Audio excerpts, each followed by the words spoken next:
Well, just 3 months after touring the multi-million-dollar Cove Resort development on Eleuthera, Prime Minister Perry Christie is impressed at the facility's progress.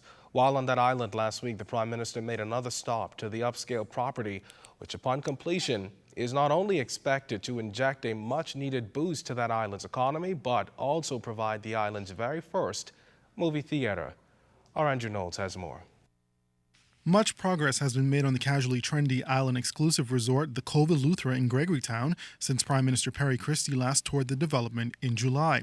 Among the highlights of the extensive enhancements to the resort include an infinity pool, 3 restaurants, a coffee shop, meticulous landscaping, and breathtaking views. And now the resort will even become the home of the island's first movie theater. We're going to do once a week where we let the locals come, but the stipulation is they have to come with their child. So that way it gets them to spend time with their children and come to the movie theater. Prime Minister Perry Christie and members of his delegation toured the site while on Eleuthera last week, assessing the hurricane damage.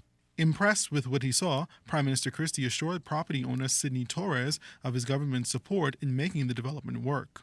Really created something that is what I call exotic, different, and we in the government, we are committed to supporting it, because it's an interesting model that he's now putting in place that could work. And so we want to make this a success, given the investment he's making. It's no secret family island resorts have found it difficult to meet their projections during strained economic times, especially the Cove Resort, which has changed ownership over the years. But Torres is confident that he has a special formula in order to ensure the Cove becomes a thriving resort. And it's a blueprint that Prime Minister Christie hopes to use for other family island developments. The issue before is they only had 15 rooms, 20 rooms. The problem is like in Harbor Island, they get a 700 ADR, okay? You can have 23 rooms. For people that don't know what that ADR means, you can have 23 rooms. You got to get that 700 ADR for what the prices they're selling that property for over there, because it's prime. Whereas on this side, we're going to attract them because the rate's going to be half the price, but we'll have more rooms to justify the cost that we're going to spend in making this property what it is today. If he succeeds, then he demonstrates how you should go about taking advantage and creating small units in the family islands to attract people, give them a lasting experience, and make them want to come back over and over. So this is all about being able to create a clientele that would make this their home, and they would come and come. So far, the Cove has created some 160 jobs for the community, and Torres says once the resort is up and operational, he expects to employ about 100 full-time and 30 to 40 part-time workers. The Cove will be an exclusive 50-room resort with 26 new garden and beachfront guest suites to complement the existing 24 rooms. Andrew Knowles, ZNS Network News. Well, the fishing industry is big business in the Bahamas, and over in South Andros, a number of residents rely heavily on that sector for their income. Our Julian Gibson caught up with a number of fishermen there to get their take on how the industry is progressing.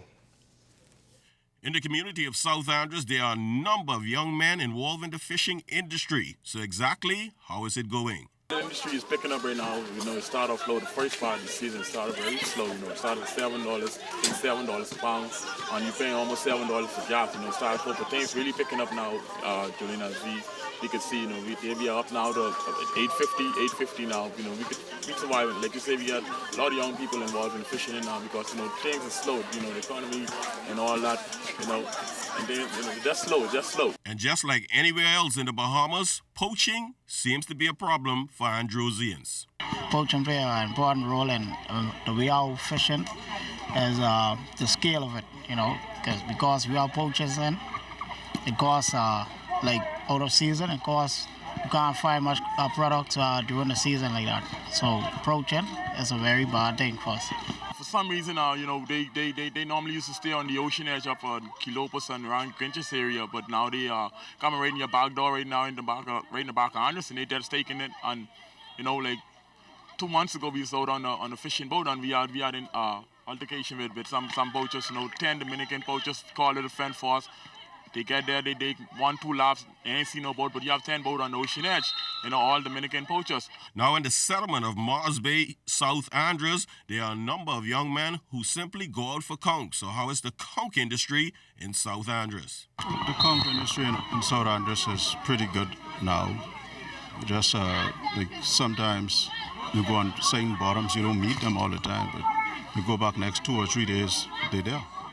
Do you believe, just like the crawfish, there is to be a season for conch? I think not right now, but maybe later on down, But conch is pretty handy now. So there's plenty conch still out there? Yeah, plenty conch still out there. It's just that certain areas you have to check, Do you have to go far for it? Maybe with me, I only have to go like about 20 miles out.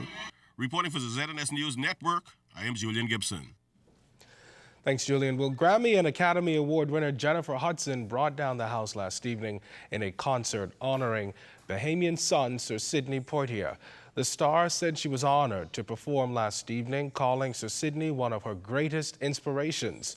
When the lights went down, Hudson sang her heart out with some of her greatest hits, putting on a show and even dancing with some audience members. But it was her rendition of the late Whitney Houston's I Want to Dance with Somebody that brought the audience, including Prime Minister Perry Christie, Oprah Winfrey, and BB Winans, to their feet. Then, if it couldn't get any better, Hudson belted out her rendition of And I Am Telling You, a crowd favorite. But before she left the stage, the singer had a personal moment with the night's honoree. Music legends Quincy Jones and Lionel Richie, as well as actor Morgan Freeman, were not able to attend the event, but sent personal messages to Sir Sidney with love by way of a video presentation. Proceeds from last night's concert will benefit the Sir Sidney Poitier Center for the Performing Arts.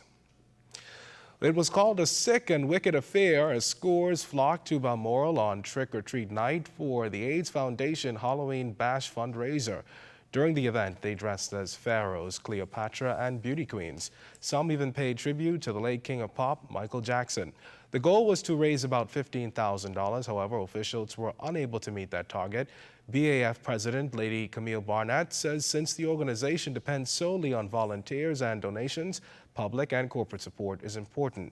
She says the money goes a long way in funding a number of ongoing initiatives, like working with adolescents infected and affected by HIV and AIDS.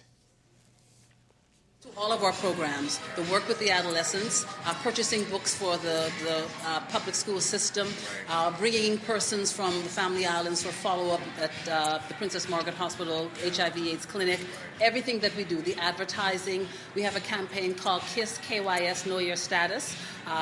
People would notice that we've had some posters outside of the wall of government publications, and we plan to change those posters. Everything that we do, all the education, the awareness, the prevention, the support, all of that requires funding. Now, World AIDS Day is on December 1st, and if you're interested in helping the foundation out, take a listen to what organizers have planned for the month of December. We have a fun run walk on December the 1st, starting from Arawak Key, going to the Sheraton Cable Beach and back to Arawak Key. We have the formation reform, the Human Red Ribbon. This year we're doing it inside the infield of the new Thomas Robinson Stadium, so that's going to be exciting. Well, that does it for this segment of the news. Don't go away. Julian Gibson is up next with sports.